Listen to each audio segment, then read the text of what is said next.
Olá e bem-vindos. Hoje vamos mergulhar num daqueles conceitos que dão um nó na cabeça. A ideia de um filho eterno. Como é que algo que sugere uma origem, uma descendência, pode ao mesmo tempo ser eterno? Pois é, vamos explorar juntos este mistério que desafia por completo a nossa lógica do tempo. É exatamente esta a questão central, não é? A palavra filho faz-nos pensar imediatamente numa sequência. Primeiro vem o pai e depois o filho. Mas aqui o que nos é dito é que eles são coeternos, que existem juntos, desde sempre. Parece um paradoxo, uma contradição total. E é precisamente essa contradição que vamos tentar eliminar um pouco. E olhem, se à partida isto soa algo que está para além da nossa capacidade de compreensão, é porque de certa forma está mesmo. A própria fonte de onde tiramos esta exploração admite isso de forma muito clara.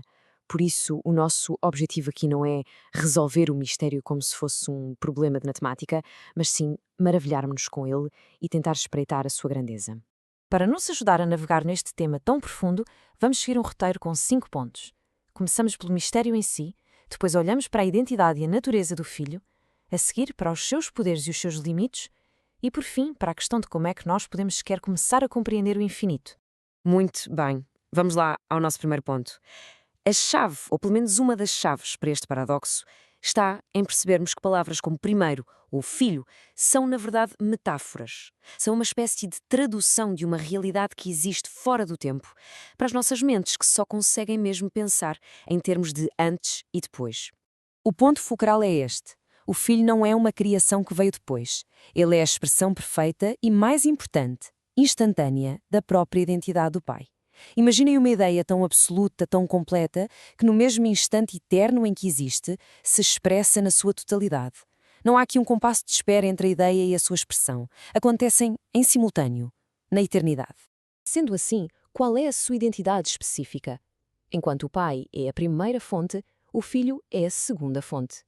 Agora, é fundamental percebermos que primeira e segunda aqui não têm nada a ver com importância ou poder, mas sim com funções diferentes, com papéis distintos e perfeitamente coordenados no grande esquema do universo. E aqui vemos como esses papéis se complementam de uma forma perfeita. O pai é a origem de tudo, a vontade por trás de tudo, o absoluto volitivo. O filho, por sua vez, é o padrão da personalidade, o administrador de todas as realidades espirituais. Um é o idealizador, o outro é, digamos, o realizador espiritual. Eles trabalham em união absoluta, sem qualquer sobreposição de funções. Esta é talvez a analogia mais poderosa para entendermos isto. O pai é o pensamento. O filho é a palavra. Um pensamento existe na nossa mente antes de ser falado, certo? Mas é só a palavra que lhe dá forma, que o torna real para os outros.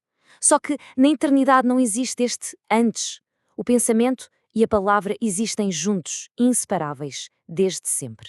É uma imagem fantástica. Agora vamos à natureza do filho. E é aqui que tudo isto deixa de ser uma ideia filosófica e se torna algo, profundamente pessoal. Porque é através da natureza do filho que o pai, que é infinito e talvez um pouco distante para nós, se revela de uma forma que podemos compreender e sentir. A implicação disto é gigantesca.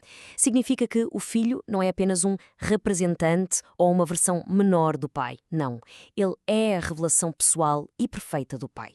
Portanto, se queremos saber como é o pai, a sua personalidade, o seu caráter, basta olharmos para o filho. É um espelho perfeito e fiel. E aqui temos outra distinção muito interessante. Deus é amor, o filho é misericórdia. Isto não quer dizer que o filho seja mais misericordioso ou que o pai não o seja. Sugere, sim, que a misericórdia é a forma como o amor do pai se manifesta, como entra em ação, através do filho. Mas o que é que isso quer dizer na prática? Quer dizer isto, a misericórdia, neste contexto, não é ter pena de alguém. É muito mais do que isso. É amor em ação.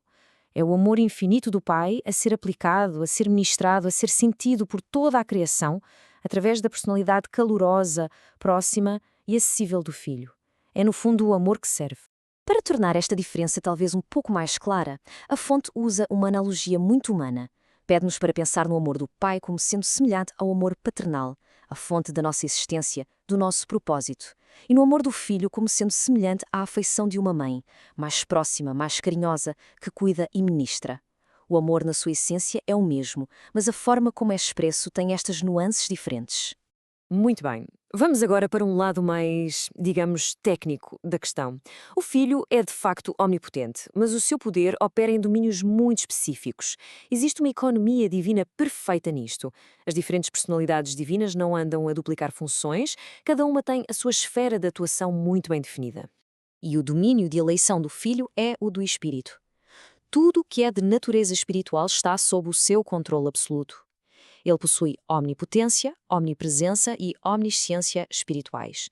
Por exemplo, o seu poder sobre a chamada gravidade espiritual, aquela força que atrai todas as coisas espirituais de volta à fonte, é total e absoluto. Mas aquilo que ele não faz é igualmente revelador. O Filho não atua diretamente no mundo físico ou ao nível da nossa mente mortal. Essas são as áreas de atuação de outras entidades divinas, e esta especialização não é uma limitação no sentido de fraqueza. Pelo contrário, mostra uma administração universal incrivelmente organizada e eficiente. Isto leva-nos a um ponto fundamental sobre a personalidade. A nossa capacidade de sermos indivíduos únicos, de sermos nós, é uma dádiva que vem diretamente do Pai.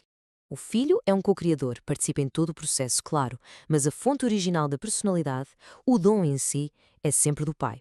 Mais uma vez, vemos aqui funções distintas e perfeitamente complementares. Certo.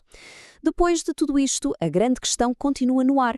Como é que nós, seres finitos, limitados pelo tempo e pelo espaço, podemos sequer começar a compreender uma personalidade infinita?